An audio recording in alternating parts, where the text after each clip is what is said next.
All right, a few minutes here to go over the details of the final essay. And first things first, just so everybody is clear, this final essay will be due in the Dropbox on the course Blackboard site by the end of the day on Friday, May 1st, which is later than the original deadline, just given the circumstances that we're currently in. So that we have over a month to tackle this. But this Friday, May 1st, is the last day of exam week. It's the same day that commencement, graduation, is supposed to happen. And so please attend to this deadline, not anything that I might have told you earlier or might be on a previous document. All right, so what I want you to do for this kind of final paper is to choose one of the living religions that we've studied, that we've looked at over the course of the semester, or will yet to get to, and to choose three things that fall under the banner of that particular religion that you choose. Right. So you start by choosing one of the religions, and then in part one, you choose kind of one myth, narrative, legend that is considered sacred to that religion that you might find in one of their sacred texts. In part two, you would attend to a particular kind of sacred site. That'd be a temple, a synagogue, a mosque, a church, some sacred location, and a specific one, not just kind of mosque in general. But if you were doing Islam, you would choose a very specific mosque, a very specific sacred site. And then for part three, you would attend to some particular kind of artifact or artwork, some kind of tangible object, or like a work of art sacred to the religion, or which expresses particular aspects of that religion. So, for example, if you chose Judaism, you might choose as your sacred story the famous story of Abraham and Isaac, the near sacrifice of Isaac by his father Abraham. For part two, for a specific synagogue, you might choose the Temple Emmanuel, the biggest synagogue in New York City. And for part three, you might choose the shofar, which is kind of the ram's horn, as a sacred object in ancient, so Orthodox Judaism. And so the only thing I ask is that your choices in any of these be things that are not covered under the topics that were given for student presentations. And again, this will be due not until Friday, May 1st at the end of the day. So you can think of it as kind of a three-part essay. I think so I'm thinking that the page altogether would be 8 to 10 pages. And you can think of it in terms of kind of three parts, each roughly about 3 pages each, which would get you to that. So you choose your religion first of all, then you choose your myth, your sacred story, and then I have some questions that you might consider. Again, don't feel like you need to consider all of these questions or answer all of these questions. These are just to kind of center your own analysis. So briefly summarize the narrative, make it clear where it's come from. In what ways does your story reflect core aspects or beliefs of your chosen religion? Do we find similar stories in other religious traditions? What, if any, archetypes, like kind of Jung, Campbell lines are at play in this story? What does this story reveal about this religion's concept of the divine? What does the story reveal about the religion's belief of humanity in the world? So choose these questions such as they apply. And I think that 3 pages for each of these sections is not a lot of room.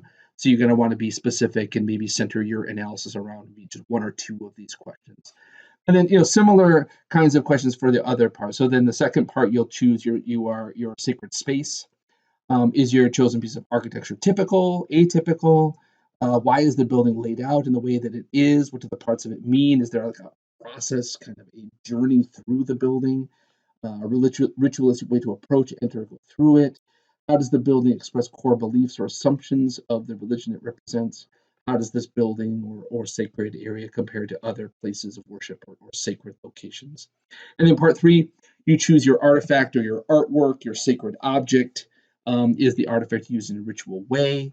How does the artifact express core elements of the religion? Do we find similar artifacts in other religions? Compare and contrast.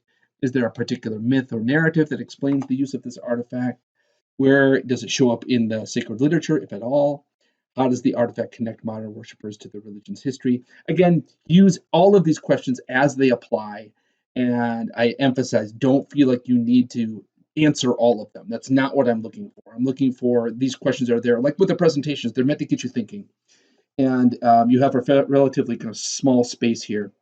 So, zero in, choose one or two of them to center your analysis around. All right, in terms of format, what you want to do is choose an academic style, accepted academic style. APA, MLA, and Chicago are the most common ones. I'm an MLA guy myself, but uh, choose what you are most comfortable with, and just be consistent. So I'm looking for 8 to 10 pages of written prose. So this would not count the title page in the bibliography. Those would be pages beyond that. This is kind of the 8 to 10 pages are your written analysis. Double space, 12-point font. Give me a separate title page and begin your paper, the analysis at the top of the page, right after the title page. That would be your page 1. On your title page, give me a nice, creative, engaging title, your name of the class, my name, the date that you finish it on, and then cite your sources on a separate bibliography page here. Now, what I'm looking for in terms of sources, whatever, cite the primary source of the legend that you choose for your sacred story. And then consult at least 2 secondary scholarly sources. And what I mean by secondary scholarly source is an article or a book chapter, something that's been published on your topic that you can kind of bounce your own ideas off, that you can use as source material for your own arguments. And so what that means, in generally speaking, is to stay away from just kind of loose web sources. So I don't want to see Wikipedia cited, or just somebody's blog about whatever. There's a secondary source to be considered scholarly has to have kind of passed a bar of expertise. And so you can find these. I have some sources, some links on the course Blackboard, which I'll show you in a second. They're fairly easy to find, but stay away from places like Wikipedia. I should say Wikipedia is a great place to start, but don't cite it. It's not considered a scholarly source. But a good Wikipedia page should have like a good bibliography at the bottom of it. So in my own research projects, what I often do is I'll start with Wikipedia and I'll scroll right down to the bottom and look at what was the bibliography they used, what books, what articles were they citing for their information. And then that's often a good place to start for your own secondary source. So consult at least 2 of them that apply to your topics as you've chosen them, to your narrative, to your building, to your artifact, at least a couple of them. Number your pages, starting with your first page of text. So don't number the title page. It's often helpful to me, I won't require it, but like for your artifact or for your building or both, if you want to include a page or 2 with images, in case that it's something that I might not be just immediately familiar with, or an artwork or whatever, just a couple of pages at the end would be helpful. And again, these would not be included in your 8 to 10 total. So let me know if you have questions. I have some links here for places where you can find these secondary sources fairly easily, and some help in citing your sources properly on your bibliography page. But let me just go to the course website. You can find a copy of that prompt right here that I just showed you, and the final essay information link here. But scroll down to see this research resources here. If I open that up, you'll find a number of links where you can find in searchable databases, secondary sources. The GRCC has some wonderful online resources to get you to stuff that you will be useful. There's a philosophy and religion database. There's a broader humanities databases there. So just for example, if I click on this one, all of these blue linked databases, if you're logged in with GRCC, they should be available to you. And you can search, under the, whatever topic that you're doing, whatever you're looking for. And the good news here is that anything that pops up that you can, probably read online, download as a PDF for free, will be a legitimate secondary source. You don't have to worry about if this is a web-based thing that's bogus. Anything that kind of makes its way into these databases are legit and would be germane to a project like this. Google Scholar is another kind of broad searchable database that has lots of good stuff. I have a couple of other free databases here from Yale, University of Michigan.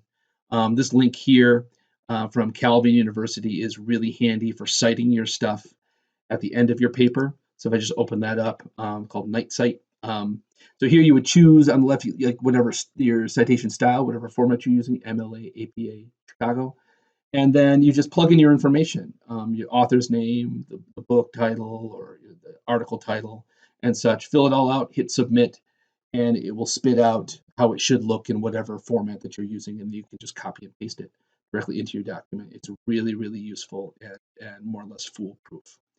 All right. So let me know if you have questions, if you want to bounce ideas off of me, anything along the line. If you want to know if something's legit, or if you're kind of concerned about a source or things that you're finding online, don't hesitate to shoot me an email and let me know. So it's due in roughly about a month from now, but get started sooner or later, and let me know if you need help. All right. I will talk to you soon.